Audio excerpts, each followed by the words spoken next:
finishing thoughts of this chapter. Then we'll move into some different wisdom of Solomon in the next chapter. So before we go any further, I'd like for Jeff Davis, if he would, to lead our minds in prayer. Almighty Father in heaven, we humbly bow before you as your servants. We thank you so much, Father, for this wonderful day of life you've given us. We thank you for this opportunity to meet on your day, to learn your word, and to worship you. We ask, Father, that you be with the teachers that present your lessons. Guide them and help them to bring to mind things that can make our lives better and make our service to you better. We ask these things humbly in the name of Christ Jesus. Amen. All right, so let's look at verse 32. For the backsliding of the simple shall slay them, and the careless ease of fools shall destroy them. So, there's basically only two ways that you can respond to wisdom. We've kind of talked about that all the way through this chapter. You can either listen to it and do the things that necessary to apply the wisdom, or you can just turn away from it and like it wasn't even there. So the image of wisdom as a woman publicly shouting in the marketplace applies to all of it. It's out there. It's free to have. We just have to listen to the things that are being said. And nobody has an excuse, because wisdom is made available, and all we have to do is choose to listen to it. But sadly, most people will not. In the end, it's going to lead to destruction for them, because they do stupid stuff. So Solomon was greatly blessed by God with wisdom, but even wisdom is only the capacity to make right choices. So Solomon knew firsthand what happens when a person ignores wisdom and makes the wrong choices. Solomon made a few wrong choices of his own, even though he probably knew a little bit better.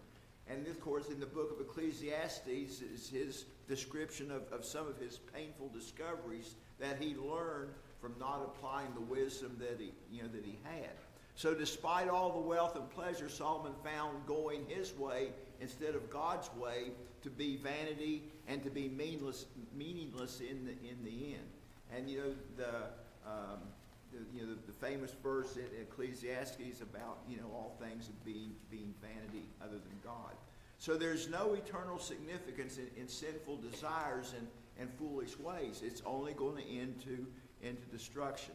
So refusing to act wisely leads to consequences sometimes even saved believers are subject to. We are not perfect people. We're going to make mistakes, but when we do things, there's always consequences. And if it's a good thing we do, there's good consequences. If it's bad things we do, then there's bad consequences for it's cause and effect. That's kind of a rule of nature. Comments about that verse? All right, let's look at verse 33. But whosoever hearkeneth to me shall dwell securely, and shall be quiet without fear of evil. So those who ignore wisdom may or may not experience disaster right now, but they will, in the end, pay the price for their actions. They may not be rewarded here, but in eternity they're going to get the reward, and it's not going to be pleasant. So likewise, this verse seems to acknowledge that the way of the wise is a hard road in its own way. Sometimes it's hard to do the right thing, but doing the right thing always pays off. And sometimes you have to travel that journey alone. Sometimes you're the only one that knows what the right thing is, and even though the crowd goes one way, you may have to go another to do the right thing. You usually never get in trouble by doing what's right, but sometimes doing what's right is very difficult. So those who ignore wisdom may or may not experience. Oh, that's the same. How'd that happen? Hit the wrong button. I'll get this technology down. But those who are wise rest in the security of the Lord. And always looking to the Lord is the right thing. It's the right thing to do. And they have no reason to fear the eternal disaster waiting for those who ignore God. And they are far more likely to experience joy, peace, and success even in this mortal life. when you do the right thing and you do good things, you help other people, there is a reward here on the earth. I mean, you get a good feeling. You're well respected in your community, and you have a good life. You might not have a lot of riches and things like that, but at least when you go to bed at night, you can sleep good, knowing that you've done the right thing. Comments about that verse and the end of that chapter? This whole passage from 24 through 33 is you're going to reap what you sow. It's exactly right. That's exactly right. Other comments? All right, let's get into chapter 2. Let's consider the first 2 verses here. It says, "My son, if thou wilt receive my words and lay up my commandments with thee, so as to incline thine ear unto wisdom and apply thy heart to understanding." So in the book of Proverbs, knowledge is defined as a simple consumption and retention of information. And here Solomon is instructing his son with the first of a lot of ifs that's going to be seen in this particular section of the book. And 2 steps are required to receive and to treasure knowledge. And Solomon's instruction bonds those 2 parts of knowledge acquisition. True wisdom requires both accepting what is taught as well as considering it of value. You know, when you take a class or something like that and you're sitting around and you're listening, you're making a value judgment to whether or not that information is worth listening to. If it's something that you're not interested in or something that you don't apply, a lot of times it goes in one ear and out the other. The problem is sometimes you really need to listen to what's being said, but you think you're smarter than the teacher, you're smarter than the information that's given, and you disregard the information, and then all of a sudden you get yourself in a situation where you really needed to know what that information was, and you couldn't remember because you weren't paying attention. So you have to consider that information has value when it's being taught. Now, a treasure is not something that you forget, and rather it's something that you dwell upon and recall with gratitude and longing. You think about things that you have that you consider your treasures, and you think about that. It may be a picture, it may be money, whatever it is, and you sit there sometimes and you dwell on it, and you think, well, I'm really lucky to have this. And if you would lose it, you'd be very upset. So in the New Testament, Jesus compares heaven to a treasure found buried in a field, and we can look to Matthew 13 and 44 is kind of where we're referencing here. So to gain this treasure, the man in the parable sells off his possessions, and he buys this field. And you think about how many people have walked past the field and did not perceive the treasure that was hidden there. However, once the man found the treasure, he did everything within his power to obtain it. And this is the appropriate approach to truth and wisdom: recognize its value and act accordingly to try to obtain it. So Solomon's description in this chapter is that of comprehensive, unified, practical approach to moral living. You have to take in the information, you got to see the meaning of it, make sure it's good, and then apply it. So what later philosophers such as Plato would define this as is virtue. You have virtue. And in the upcoming verses, the relationship between living virtuously and pursuing these positive qualities and one's outcome is pretty much going to be explored. So in the book of Proverbs, learning is a short-term gain of information which becomes knowledge when it is remembered and kept for later use. You learn things, but then the knowledge part comes is why you do it, how you do it, and things along that line. And taking that information that you've learned, and it's like when I'm teaching a fire class, and I've got a bunch of high school kids, which that's a challenge I've never really dealt with much before. You have to explain to them why this is important, okay? And when you do something in the fire service, there's a reason for it. And if you're just doing it by rote, you're going to get yourself in trouble, because you need to understand, you got the knowledge, but why do you do it this way? You have to have the understanding. And the more you explore why you're doing it, the more knowledge that you're going to get. Because in the fire service, it's a lot more than just putting water on the fire. You have to put it on the right way. You have to think about ventilation. You have to think about the thermal layer, and you have to think about the neutral plane. You've got to think about all this stuff. You have to know how to attack fire in general. That's right. And I mean, you have to be able to, kind of look at the fire and say, well, it's not doing right because it's not getting enough oxygen, or it's not getting enough fuel, or it's getting too much oxygen. And I mean, there's a lot of things that go into it. And, knowing that stuff is one thing, but how to apply it and recognize it when the time comes is another. And that's what we're talking about here with learning and knowledge. So wisdom is used in reference to the good and appropriate application of knowledge. Now, understanding is a comprehensive wisdom which can be passed along to others. Merely taking in and retaining information is not meant to be the end of this process.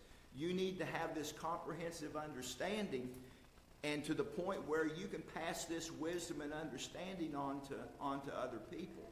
And there's a lot of wisdom out there. You can't make all the mistakes that can be made in a lifetime.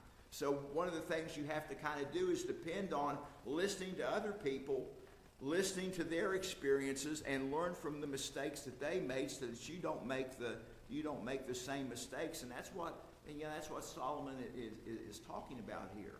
So acquiring knowledge, especially the knowledge of God's commands, is a good and noble pursuit. However, living virtuously requires that the application of putting this knowledge to application in our lives.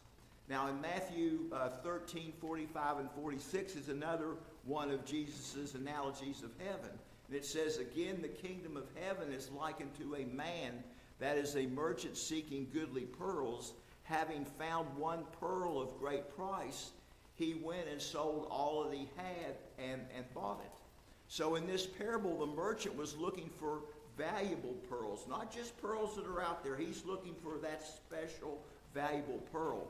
And such a businessman must first know how to identify the good pearls and the bad pearls, and kind of rank their worth. And this is where the experience and the knowledge and the wisdom comes in. So this begins to sketch out our connection between virtuous living and discernment. And discernment is a very difficult skill sometimes to obtain, but once you've obtained it, it's going to make your life a whole lot easier. So applying knowledge wisely requires deliberate effort, making your ear attentive and inclining your heart or your brain to accept this information that's out there.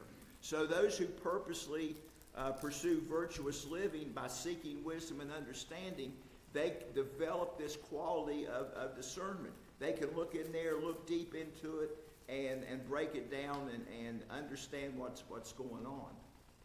So the merchant in Jesus' parable did not invest everything in the first pearl that he encountered. He used discernment. He looked at it. He evaluated it to see if that was the pearl of great value that he was looking for. But rather, the man used discernment, a practical ability to distinguish good from bad. And when he found a pearl of incredible value, then he sold all that he had to obtain it, and not before.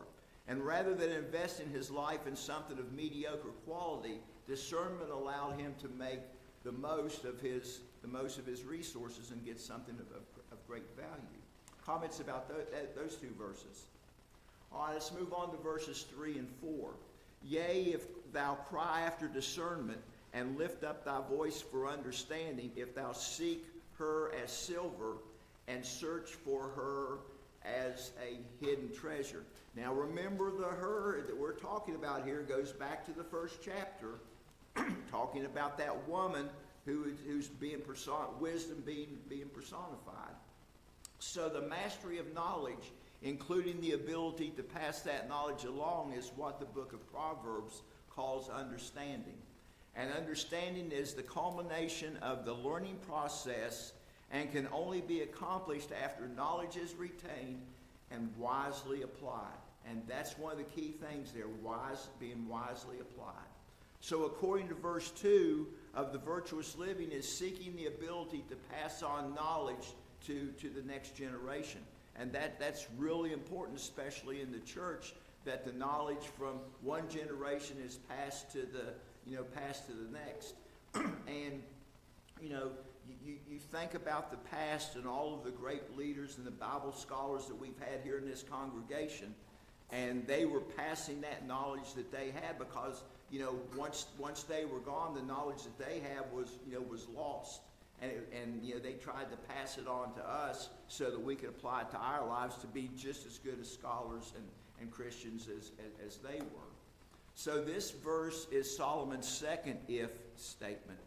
And the metaphor of calling out, raising one's voice, implies someone who is present to hear you. There's got to be somebody there listening to you. It's, if you're sitting there in a room talking to yourself, you're not passing out a whole lot of knowledge. You're just kind of sitting there talking.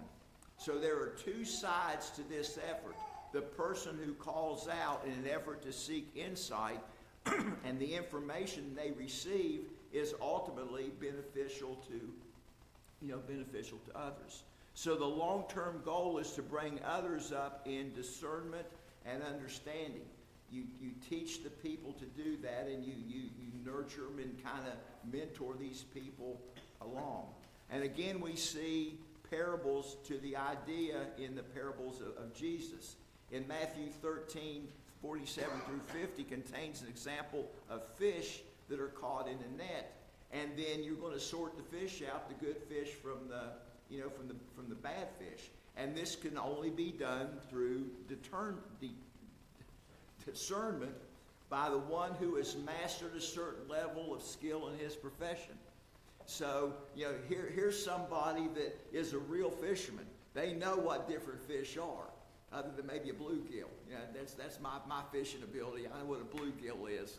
And, but you get somebody who's a really, solid fisherman, but they can tell you all the different fish and what lure to use. Those are people that, have the knowledge of the game, and they can use that discernment, to end up with something better than a high river carp to eat. I agree with you. Huh? All fish are good, just some are a little better than others. Better than others. I don't know. I don't know if I'd want to eat a carp out of the high river or not. One that glows in the dark. I have eaten carp. Are they pretty good? They're very good. Really? They're white fish. They're not real fishy things. You just have to get the blood streaks and the mud streaks out of them and carve that out, and then you can cook them. Yeah. How about that? I didn't know that. All right. So in the same way, knowledge needs to be sorted according to the practiced discernment in order to succeed in virtuous living. So human beings are innately drawn to stories about treasure seeking. You think about it. The History Channel, that's all it talks about anymore, that curse of Oak Island. And those guys looking for whatever they're looking for. I'd hate to know what they have spent trying to find the buried treasure. And there's always people that's out there looking for buried treasure.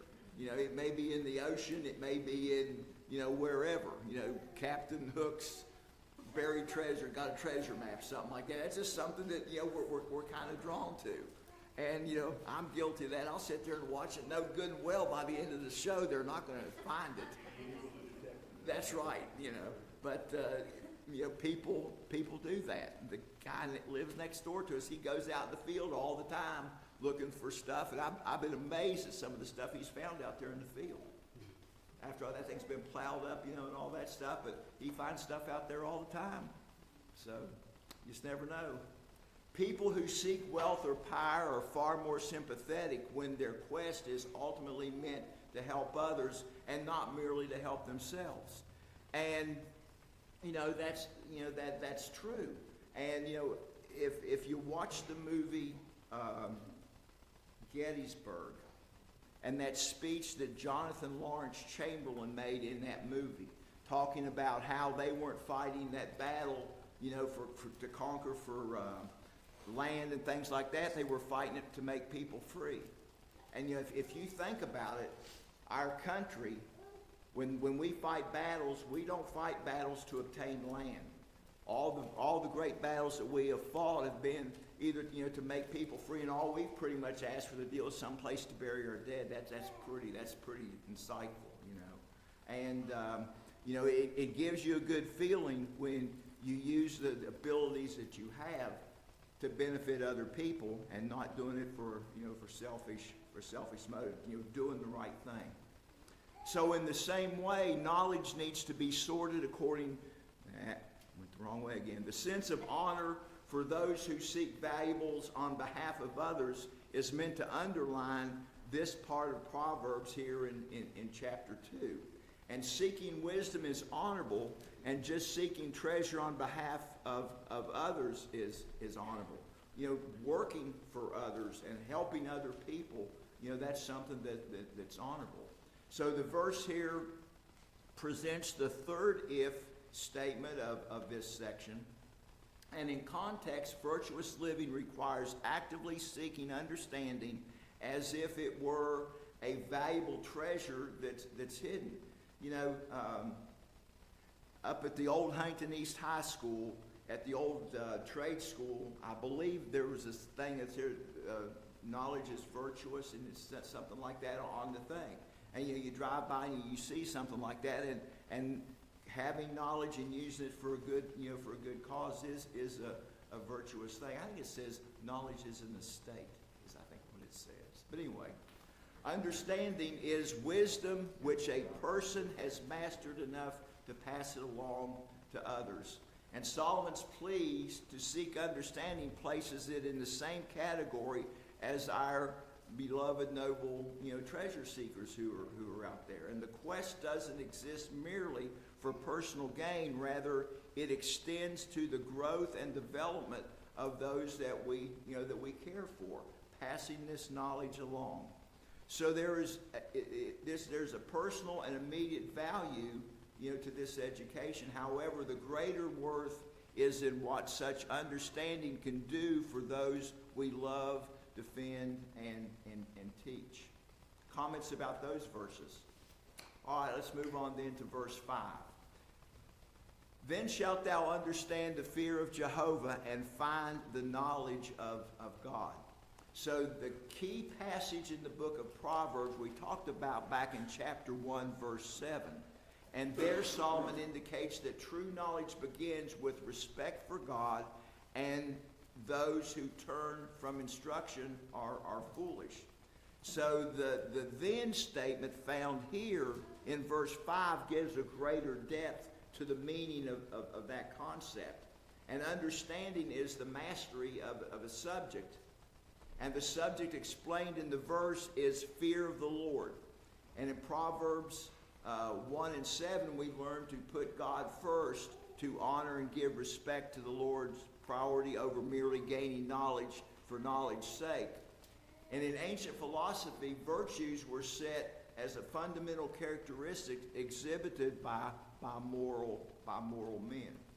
And this passage from Proverbs implies traits such as wisdom, integrity, courage, and justice. And virtue, as a philosophical sense, requires a person to develop all of these various abilities. And if you look at that wisdom, integrity, courage, and justice, those are traits that we admire in people.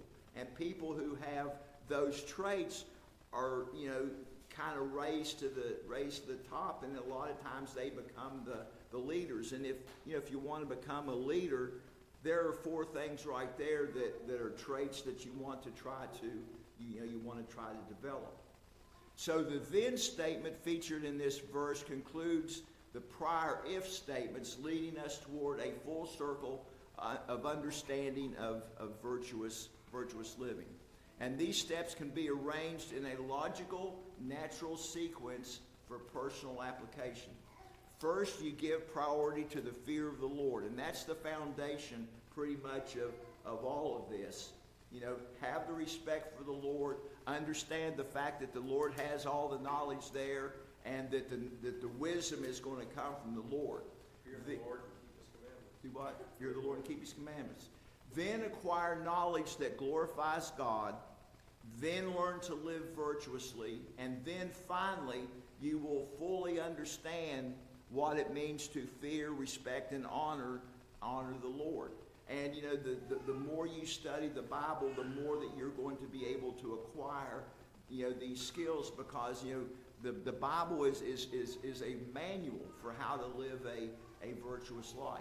And there's not a situation that you're going to come into that the Bible doesn't address and give you good, solid information on how to handle the situation. Now, thing about it is, this is where the wisdom comes in. You know, you say, I don't know if I really want to do that. Well, there's where the doubt and stuff comes in. You've got to get yourself in a situation where I'm going to do it this way. I'm going to trust the Lord to give me the good information. And every time you trust the Lord, it's going to come out in a good situation. Comments about that verse? You know, I think we've all probably in our lives have come up with people that were not, what you say, highly educated, Mm-hmm. but they had a knowledge. And you could go to them and ask them a question about various topics. Mm-hmm. And they would give you a wise and understanding answer. Right. They might sit there and think, ponder on it a minute, but they always seem to come up with a good, wise answer for it. Or just some people that have that. Mm-hmm. And you know, and along those same lines, a lot of those people, they have the only thing they've really studied in their life is the Bible, and they learn it from that plus the University of Hard Knocks. Yeah, Other one of the comments? commentators I read said, you know, you can study all kinds of books that have been written by men, but if you really want to know what you need to know, you got to go to the book. That's right, absolutely, because that's the manual for a good life. It really is. Other comments about that verse? All right, let's move on to verse 6. For Jehovah giveth wisdom, out of his mouth cometh knowledge and understanding. So while this is the beginning of a new section, a new statement in whole, it also serves as kind of the conclusion of the previous 5 verses. And Solomon reminds us to prioritize the fear of the Lord. That's the foundation for the whole thing. And now he reminds us that the only true source of knowledge, wisdom, and understanding is the Lord himself. God is the one who created us. He's the one that knows all the answers. And, you know, we're never going to know all the things that God knows. And you know, there's unsearchable riches and things along that line that, you know, we just have to trust that, you know, that it's doing the correct thing. And God doesn't always tell us why he did something a certain way, but we have to trust that it was done, you know, pretty much for our benefit. So if God is the storehouse of these wondrous gifts, then we have been encouraged to seek after them like great treasure. And how do we go about attaining them? Then the answer is simple: by seeking these things from God. And the underlying theme of these verses is a subtle sense of another virtuous characteristic, which is courage. So when the Bible provides encouragement, it's often connected to a commandment to preserve or persevere or to be courageous. For instance, in Hebrews 4:16 tells us to approach the throne of grace with confidence or boldness after reassuring us that Christ understands our weakness. So, you know, we're not worthy really to approach God's throne because we're sinful people. But because of our relationship with Jesus and him being in there interceding, you know, we need to have the confidence and boldness to approach that throne, you know, making our petitions to God through Jesus. So likewise in James 1:5-6 tells us to ask God without doubting for wisdom. God will give us all the wisdom we want if we're smart enough to use it. So the Bible points out that real courage is something which comes from God in response to God. And in a sense, courage can be considered an attribute of God, but must be, carefully defined. God does not possess his attributes as qualities. They are how God is as he reveals himself to his creatures. We don't have the mind to understand all of the things that God is. So therefore, God does not display courage in the face of adversity, because no one can oppose him. Rather, he is the perfect example of courage in that he acts boldly and without fear. And one of the things that you look at definitions of courage, it's overcoming your fear and putting that fear kind of in the back, knowing that you're doing something that's more important than your fear. Comments about that verse? All right, let's move on then to verse 7. He layeth up sound wisdom for the upright, and he is a shield to them that walketh in integrity. So overall, this passage describes the idea of living virtuously in context of ancient philosophy.